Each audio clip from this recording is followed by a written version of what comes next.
យុគ9ជាយុគនៃអណ្ដាតភ្លើងតោះបងប្អូនមកស្ដាប់រឿងនិទានអំពីយុគ9ទាំងអស់គ្នា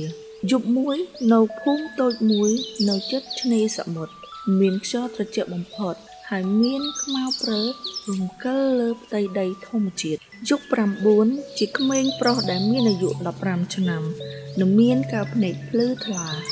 ហើយជាក្មេងដែលចង់ដឹងចង់ចេះចង់យល់ស្វែងយល់អំពីអ្វីដែលគេមិនធ្លាប់ឃើញតាំងពីយុគ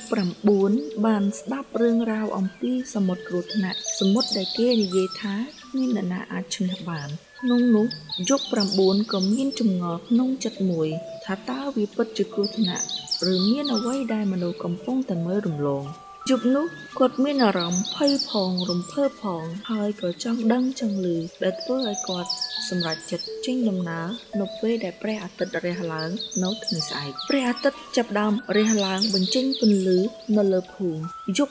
9បានមានកាបូបតូចមួយជាមួយនឹងឧបករណ៍តាមដានហើយក៏បានមានទឹកកម្រិតត្រជាក់តាមខ្លួនផងដែរខណៈពេលនោះមានក្មេងស្រីម្នាក់ឈ្មោះសុភាបានដើរមកនិយាយជាមួយនឹងយុគ9យុគ9តើអ្នកប្រកាសថាអ្នកចង់ទៅសមុទ្រនោះមានឬខណៈពេលនោះយុគ9ក៏ញញឹមហើយក៏បានឆ្លើយតបទៅកាន់សុភាថាខ្ញុំចង់ស្វែងរកការពិតប្រសិនបើមានអ្វីដែលគេមិនដឹងប៉ុន្តែខ្ញុំចង់ឃើញវាសុភាងើយមើលមុខយុគ9ហើយក៏គិតក្នុងចិត្តថាចង់សុំយុគ9ដើម្បីទៅជាមួយដែរហើយពេលនោះសុភាក៏បាននិយាយទៅកាន់យុគ9ថាយើងមិនអាចសម្រេចបានអំពីដំណើរនេះបានទេបើសិនជាគ្មានការគាំទ្រពីចិត្តរបស់ខ្លួនយើងពេលនោះយុគ9ក៏បបួលសុភាទៅជាមួយពួកគេចាប់ផ្ដើមដើរចេញពីភូមិកាត់ធម្មជាតិកំពង់ក្តីនិងព្រៃឈើតូចបន្ទាប់មកពួកគេបានជួបជាមួយអ្នកចម្រៀងចាស់ម្នាក់កំពុងតែគេងនៅលើដើមឈើធំមួយពេលនោះអ្នកចម្រៀងនោះក៏សួរតើអ្នកកំពុងតែស្វែងរកអ្វីមួយមែនទេយុគ9និងសុភាបានឆ្លើយតបថាយើងចង់ទៅសមុទ្រគ្រោះថ្នាក់តែយើងចង់ដឹងពីថាតើសមុទ្រនោះពិតជាមានគ្រោះថ្នាក់ដែរឬទេអ្នកចម្រៀងនោះញញឹមហើយបានឆ្លើយតបថាអារម្មណ៍ដ៏ស្មុគស្មាញនេះគឺជាចំណុចដំបូងនៃការស្វែងរកបន្ទាប់មកសុភានិងយុគ9បានបន្តដំណើរដើរអស់រយៈពេលជិត1ម៉ោងនៃការដើរពេលនោះសមុទ្រក៏មកដល់មុខរបស់ពួកគេសូម្បីតែនឹកស្មានមិនដល់រលកធំពីខាងក្រៅប៉ុន្តែពេលឈានទៅដល់ជិតគឺការស្ងប់ស្ងាត់នៃសមុទ្រក៏បានចាប់ផ្ដើមហើយផ្ទៃទឹកភ្លឺថ្លាជាងពេលណាទាំងអស់សុភាបានលាន់មាត់ថាវាមើលទៅស្ងប់ស្ងាត់ពុំមានអ្វីគួរឲ្យខ្លាចទេយ៉ាងណាក៏ដោយយុគ9មានអារម្មណ៍ថាដូចជាមានអ្វីកើតឡើងនៅខាងក្រោមទឹកដូចជាអ្វីដែលគេកំពុងតែស្វែងយល់បន្ទាប់មក